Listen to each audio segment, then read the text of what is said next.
মানব সেবা যাদের পরম ধর্ম, তারা সকলের কাছেই দেবতুল্য, তা বলাই যায়। মানুষের মধ্যেই তো দেবতার বাস।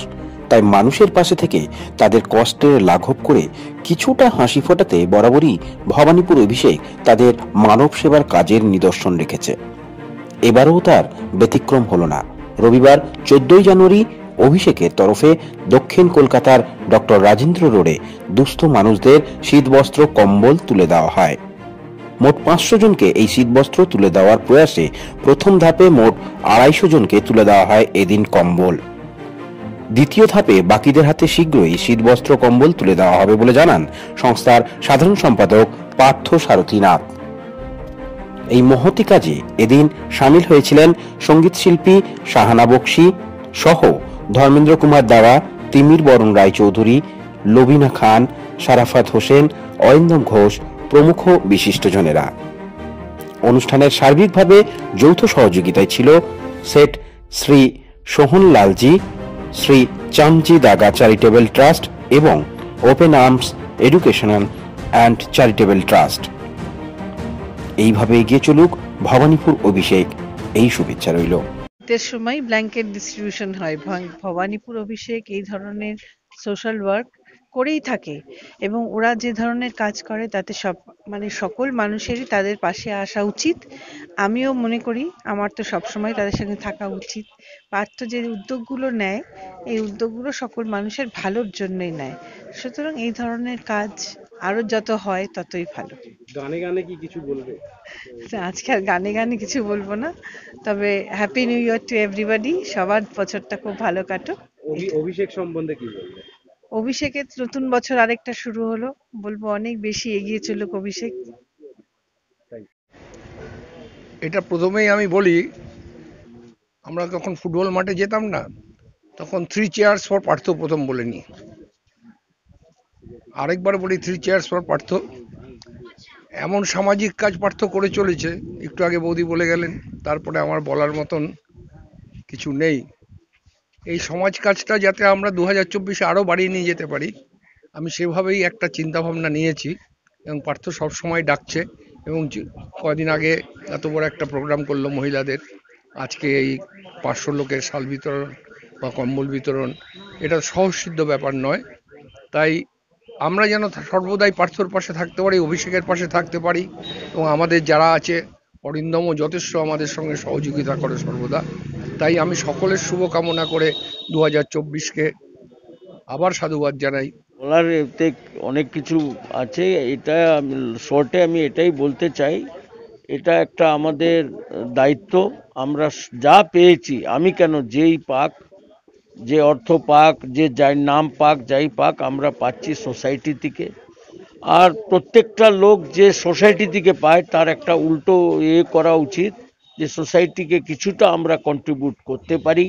আর এই কাজে অভিষেক আমি দেখেছি চিরকাল থেকে করে আসছে, আর আমি ওদেরকে এটাই বলবো, আমাদেরকেও যুক্ত রাখবে আর নিজেও করতে থাকবে। যা হচ্ছে তার থেকে প্রত্যেক বছর আরও কাজটাকে বাড়াক। আর সোসাইটির একটা যে উদ্যম নিয়ে চলছে মানে পার্থ, সেটা ও যেন চিরকাল করে নিঃস্বার্থ। আজকে ভবানীপুর অভিষেকের এটা এবছরের দ্বিতীয় প্রোগ্রাম। আমরা প্রথম অনুষ্ঠান করেছি, মহিলাদেরকে শাল প্রদান করেছি। আজকে মূল আমরা যে অনুষ্ঠানটি করছি সেখানে 500 জনকে কম্বল বিতরণ করা হবে, কিন্তু আজকে 250 জনের হাতে আমরা কম্বল তুলে দিচ্ছি। যে কারণে আমরা রাস্তার উপর দাঁড়িয়ে এই অনুষ্ঠানটি করছি, যাতে রাস্তা গাড়ি চলাচলের অসুবিধে না হয়, মানুষের অসুবিধে না হয়। সেই জন্য আজকে আমরা 250 জনের হাতে কম্বল প্রদান করছি এবং আগামী দিন আবার আরেকটি অনুষ্ঠানে আমরা 250 জনের হাতে কম্বল প্রদান করব। এইভাবে দুটো ভাগে ভাগ করে নিয়ে আমরা অনুষ্ঠানটি করছি। এই অনুষ্ঠানে আমাদের সহযোগিতায় রয়েছেন open arm education and cultural association এবং রয়েছেন সোহনলাল দাগা চ্যারিটেবল ট্রাস্ট আমাদের সাথে সহযোগিতায় রয়েছেন, এবং এলাকার মানুষেরা রয়েছেন আমাদের সাথে এই অনুষ্ঠানটি করার জন্য। আজকে উপস্থিত ছিলেন বিশিষ্ট সঙ্গীত শিল্পী শ্রীমতী শাহানা বক্সী, উপস্থিত ছিলেন মিস্টার দাগাজি, এছাড়াও উপস্থিত ছিলেন আরো অনেক বিশিষ্ট ব্যক্তিবর্গ। এই যে ব্ল্যাঙ্কেট ডিস্ট্রিবিউশন করা হচ্ছে ভবানীপুর অভিষেকের থেকে আগামী আর কি কি কর্মসূচি নেওয়া হবে?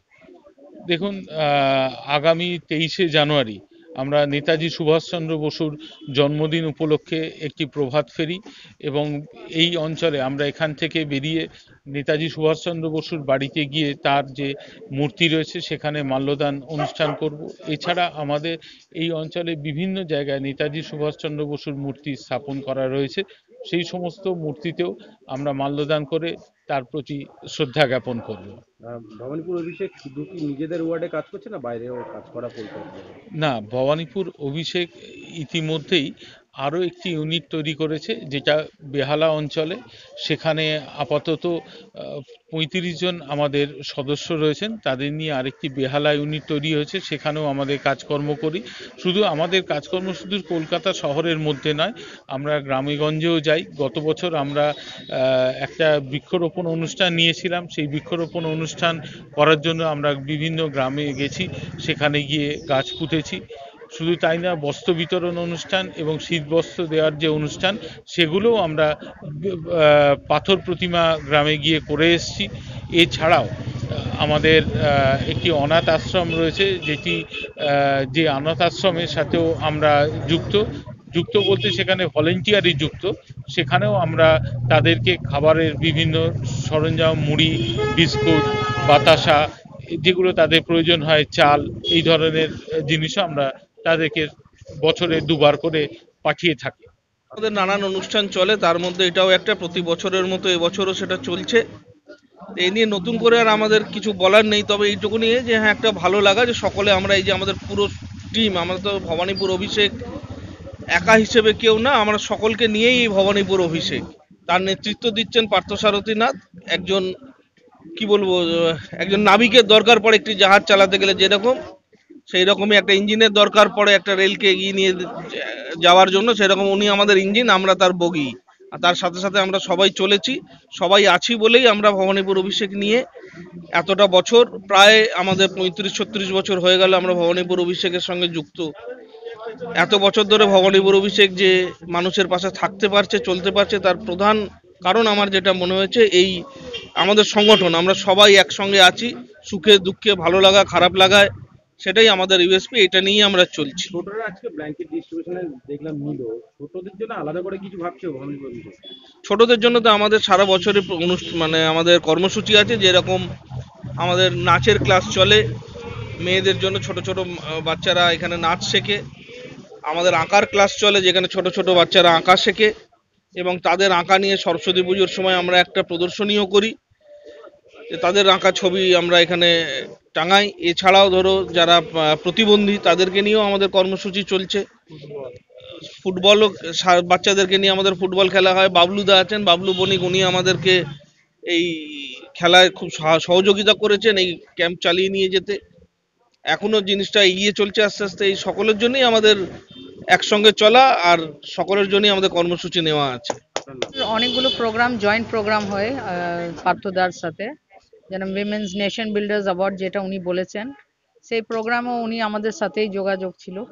তারপরে ব্ল্যাঙ্কেট ডিস্ট্রিবিউশনও আমরা সাথে থাকি, ক্রিসমাস পার্টি, তারপরে ট্রাম রাইড যেটা হয়েছিল বলেছিলেন উনি, সেটা তো আমরা একসাথে করলাম। এখান থেকে অনেকগুলো মহিলা জয়েন করেছে, ভালো লাগে ওনার সাথে কাজ করতে। উনি এমনিতেই অনেকগুলো ভালো কাজ করে, আমার এত প্রশংসা করেছে, কিন্তু উনিও তো খুব ভালো কাজ করে এখানে এই জায়গাতে। তো আমরা জয়েন্ট হিসাবে এখানে কাজ করি একসাথে। তো মেয়েদের জন্য আর কি ভাবনা চিন্তা আপনাদের রয়েছে?